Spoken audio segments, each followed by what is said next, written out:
पेशावर ज़ल्मी की टीम को बहुत बहुत मुबारक हो। PSL 11 का टाइटल जीत चुकी है पेशावर ज़ल्मी की टीम।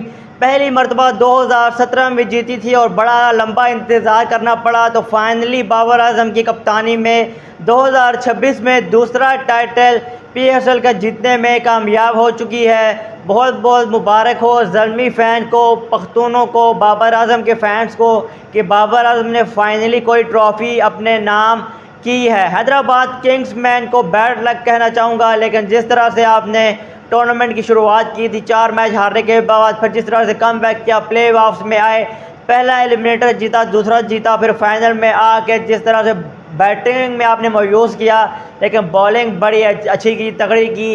लेकिन क्रेडिट देना पड़ेगा यहाँ पे आपको पेशावर ज़ल्मी को, जिसने थ्रू आउट द PSL बड़ी अच्छी क्रिकेट खेली और डिज़र्व करते थे इस PSL 11 को जीतना।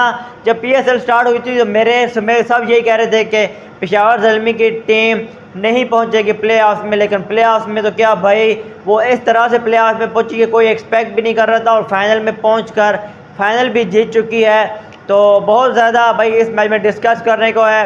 हैदराबाद किंग्समैन की अगर बात करें तो वहाँ पे एक प्लेयर से मुझे गिला है, सैम अयूब, जिसको 12 करोड़ दिया गया था हैदराबाद किंग्समैन के ओनर की जानब से, टीम मैनेजमेंट की जानब से, कि भाई आओ आप 12 करोड़ लो।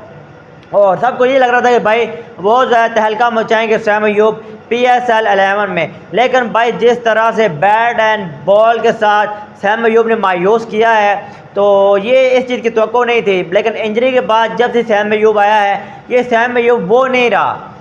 आपको याद होगा जब पेशावर ज़ल्मी ने मार सदाकत और सैम अयूब को रिलीज़ किया था, सब लोग यही तनकीद कर रहे थे कि भाई बहुत बड़ी गलती की पेशावर ज़ल्मी ने, इन दो बैटर्स को जो कि बॉलिंग भी करवाते हैं, इनको रिलीज़ करके बड़ी गलती की पेशावर ज़ल्मी पछताएगी। लेकिन आपको ये बात भी माननी पड़ेगी कि ये दुनिया किसी के जाने से रुकती नहीं है। ये आपकी भूल होती है कि आप कहते हैं कि भाई मैं ये जगह छोड़ के जाऊंगा तो मेरी जगह ये कोई नहीं ले सकता, ये मेरे बगैर निज़ाम चल नहीं सकता, लेकिन ये बात बिल्कुल गलत है। और पेशावर ज़ल्मी से आपने सबक भी ले लिया होगा कि बहुत सारे लोग कह रहे थे कि यार सैम अयूब के जाने से, मास दाकत के जाने से बड़ा फ़र्क पड़ेगा।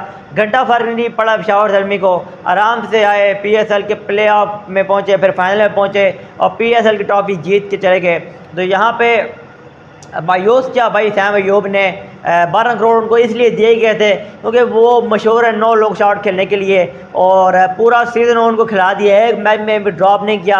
मैनेजमेंट यही सोचती रह गई कि भाई अब मैच में चल जाएंगे, अब नेक्स्ट मैच में चल जाएंगे, लेकिन एक मैच में भी नहीं चल, और 12 करोड़ जो है ना हैदराबाद का डूब गया। तो मैच पे आते हैं। मैच में पहले पेशावर ज़ल्मी ने टॉस जीत कर पहले फील्डिंग का फैसला किया, तो मास सदाकत भाई तू कब सीखेगा मास सदाकत, तू भाई प्रॉपर शॉट खेल, आधी शॉट तुम क्यों खेल रहा है। मैं तो देख चुका हूँ, तो पहले भी काफ़ी मैचों में आधी शॉट खेलते हैं। भाई आधी शॉट क्यों खेलते हैं, या पूरी शॉट खेल या शॉट ना खेल। ये आधी शॉट जो होती है ना, ये मज़ा नहीं करती है, और आधी शॉट तूने खेली और तो आउट हो गया।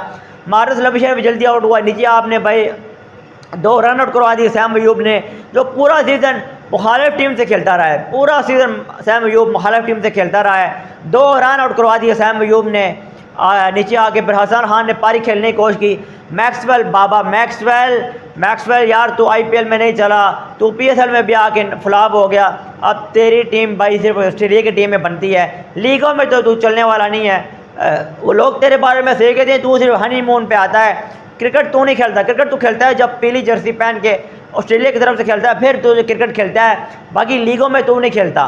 तो भाई जिस तरह से सैम अयूब ने रन बॉल जो है 50 रन की इनिंग खेली, घटिया इनिंग खेली उसने, और 129 तक आप पहुंच गए। फिर जिस तरह से मोहम्मद अली ने पहले ओवर में 2 आउट भी कर दिए, लेकिन नीचे भाई एरन हार्डी क्या पिक है पेशावर ज़ल्मी की, एरन हार्डी और कुशाल मेंडिस क्या पिक्स हैं भाई पेशावर ज़ल्मी की तरफ से। बॉलिंग में भी एरन हार्डी ने 4 आउट किए, बैटिंग में भी 50 रन बना के जो है ना अपनी टीम को जितवाया। समझ ने आगे नीचे से रन बनाए, 48 रन बनाए, तो पेशावर ज़ल्मी ये मैच 5 विकेटों से जीत गई। तो बहुत बहुत मुबारक हो सुफियान मुकीम ने भाई थ्रू आउट द टूर्नामेंट अच्छी बॉलिंग की, और मोस्ट विकेट्स उसने लिए इस टूर्नामेंट में, और अपना अवार्ड भी उसने डेडिकेट किया डॉक्टर अब्दुल कदीर खान को। और फिर जब कोई टूर्नामेंट आएगा फिर आप उस्मान तारिक को लेके जाएंगे, भाई ये बार रुक के करवाता है। शेम ऑन यू, पूरा साल जो बंदा अच्छी बॉलिंग करवाता है उसको आप बड़े मेगा टूर्नामेंट में नहीं लेके जाते। फिर कोई नया आ जाता है, फिर आप उसको ले जाते हैं, तो ये आप ज़्यादती करते हैं, इसलिए आप भी हारते हैं। तो भाई PSL यहाँ पे ख़त्म हो गया है, तो नेक्स्ट सीज़न के लिए हम इंशाअल्लाह फिर जब नेक्स्ट सीज़न शुरू होगा उस पर तैयारी करेंगे। तो आप पाकिस्तान क्रिकेट टीम के इंटरनेशनल मैचेस शुरू होने वाले हैं। अभी बांग्लादेश से टेस्ट सीरीज़ शुरू हुआ है इंशाअल्लाह 8 मई से, तो उस पर हम इंशाअल्लाह चर्चा करेंगे, उस पर हम बात करेंगे। PSL हनीमून इज़ ओवर और पाकिस्तान टीम बगैर कोई तैयारी किए ढाका पहुंच चुकी है, जहां पे उन्होंने भाई नाहिद राना और शरीफुल इस्लाम जैसे बॉलर को फेस करना है। और मुझे डर लग रहा है भाई ये जिस तरह से नचाएंगे पाकिस्तानी बैट्समैनों को, वो चीज़ मुझे अभी से दिखाई दे रही है। तो भाई टेस्ट सीरीज़ अभी शुरू है, अभी बैक टू इंटरनेशनल क्रिकेट आ गए हैं। ये जो PSL इस साल भाई बड़ी फेंकी हुई है। एक तो आपने हफ्ते हफ्ते का गैप दे के मैचेस करवाए हैं, कोई ऑस्ट्रेलिया जा रहा है, कोई दुबई जा रहा है, तो इस साल PSL का कोई इतना मज़ा नहीं आया। खाली जो प्ले ऑफ का जो एलिमिनेटेड 2 था, जिसमें इस्लामाबाद यूनाइटेड और हैदराबाद का मैच था, उसमें मज़ा आया। बाकी 2 मैच मज़े क्यों है, लेकिन कोई ख़ास मज़ा नहीं आया।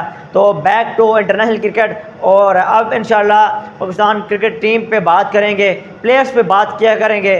तो मिलते हैं नेक्स्ट वीडियो में, तब तक के लिए अल्लाह हाफ़िज़।